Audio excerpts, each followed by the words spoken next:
Is it racist for black people to put black people first?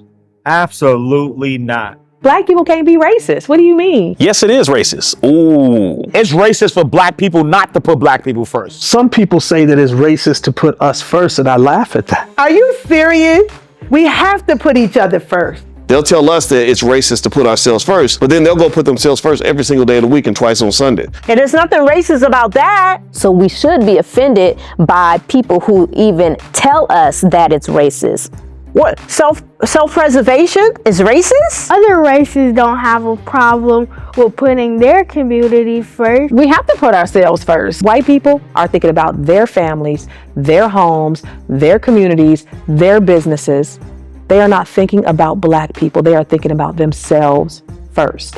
Well, something's wrong with you if you are not putting you, yourself, your family, your interests before anybody else. That is like self-hate. That is self-sabotage. That is the meaning of racism, right? What do racist people do? Racist people hate on other races.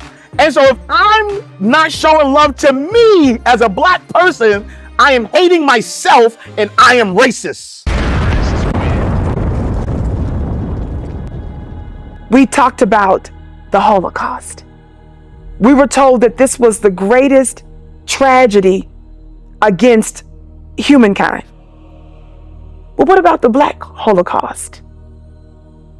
The Black Holocaust that lasted and is still going on today for 500 years practically.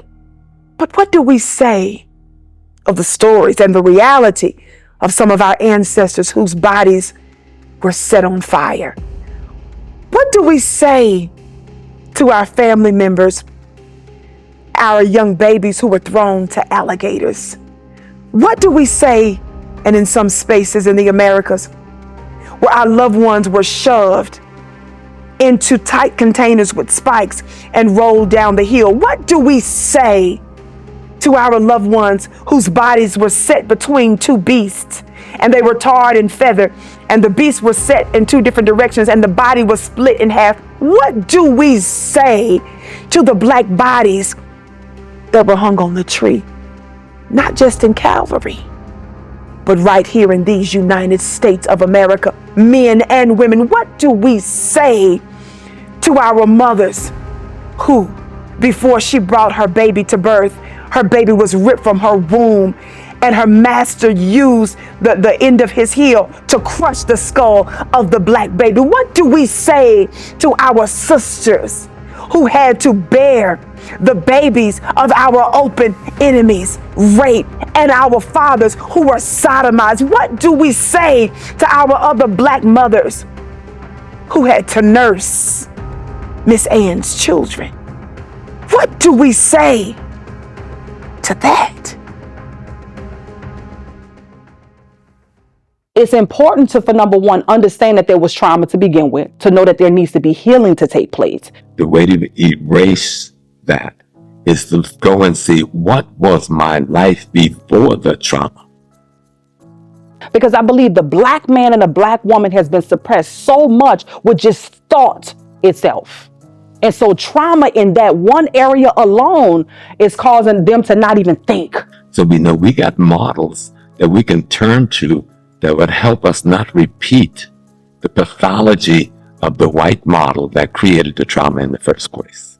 When you have to even answer such questions about whether or not it's okay to put you first, that tells the whole wide world everything we need to know about how we have been made a prey to the world. And nobody has come to our rescue in terms of mentally, no therapy, nothing to address the extraordinary burden and weight of this trauma on the black mind. So as simple as those traumas are, it causes you and it conditions you over time to think small. And so we have to give ourselves space for mental health, mental healing, spiritual healing, emotional healing. I spend time meditating, which I call quiet prayer. I spend time doing breath work because that's where anger kind of builds up from. No group can say that they have been in this most oppressive condition for as long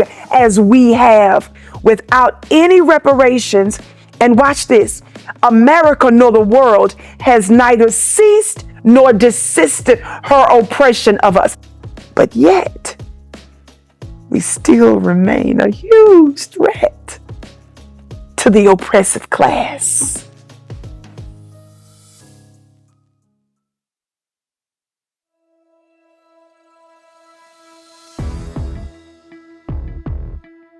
The reason why black people don't put black people first is because they put other people as more worthy than them. They don't know themselves. They haven't seen themselves.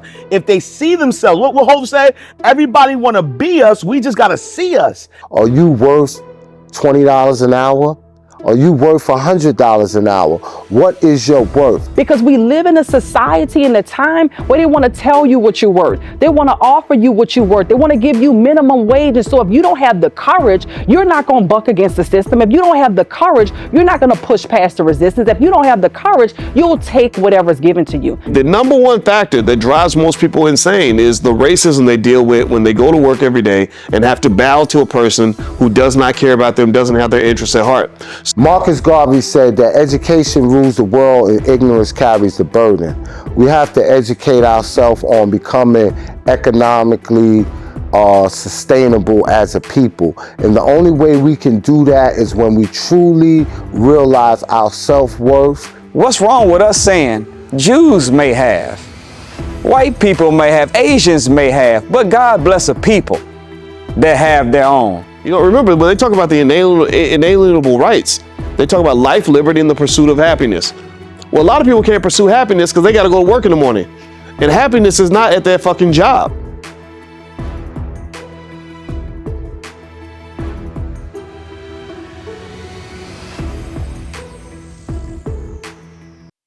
My last 4 weeks, I had to make a choice. Either you go with your business, what you know is where you need to be in your purpose, or you decide, okay, I got to chase money. And I had to make that ultimate decision to say, okay, hey, you guys, I'm not going to be available for the next 4 weeks and I have to grind and get my business right here.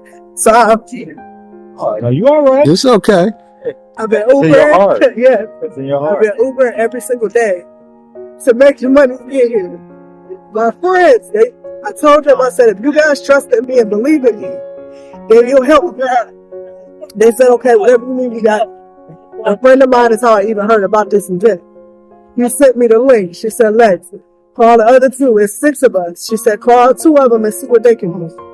You did that. Came with the money to get me here. Wow. So, God, that's all I got. Wow. And then what they charge you about? It was 700. 700, and you paying it down by yourself. With it. My baby and my niece and my mama. So what we're gonna do is, my wife gonna cash you I want her to cash app you half of what you paid to be here today. Fill out your faults. I'm gonna cash app you right now because I want to sow into you. In the Black Business School, our number one core belief is what we call the Black Core of 3. The Black Core of 3 is that we believe Black people should educate our own children, create our own jobs, and support Black businesses. And sometimes people see me and they think, man, Lari's doing well, but I was like you. I had to sacrifice. I had to go look for change in my couch. I had to sell my kids' clothes to get money to pay for Pampers. Your wealth is right here in your mind. Your money is in your mind. You got to spend time developing your mind. As long as you humble yourself, you'll be all right. My wife will take care. And I'm going to do this too. So I'm going to put the other 350 with it.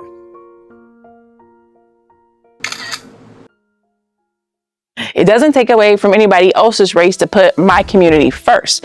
It goes back to the conversation of, if we don't, who will? You can see me as a male. You can see me as an author. You can see me as a financial educator. But the world is going to see me Black first. When I walk into a room, they say a Black woman. They're going to say the Black author. They're going to say the Black financial educator.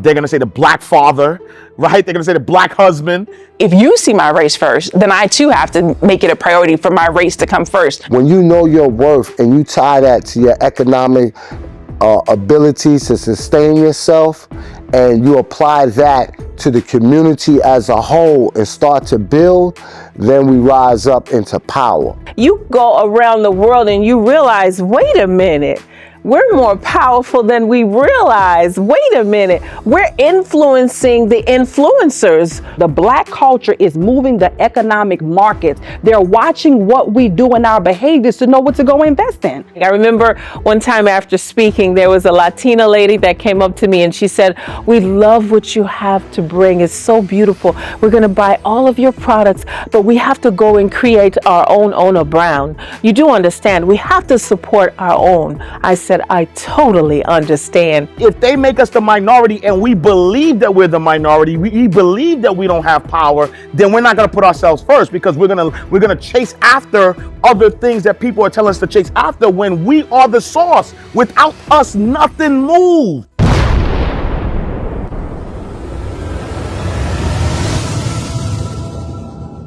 When we talk about self-preservation, it's never just a self thing, it's an interconnected thing. Nobody is going to put Black people first if we don't put ourselves first. It's like Dr. Clark said, look to the Black person to your left, look to the Black person to your right. They are your best chance of survival in this system.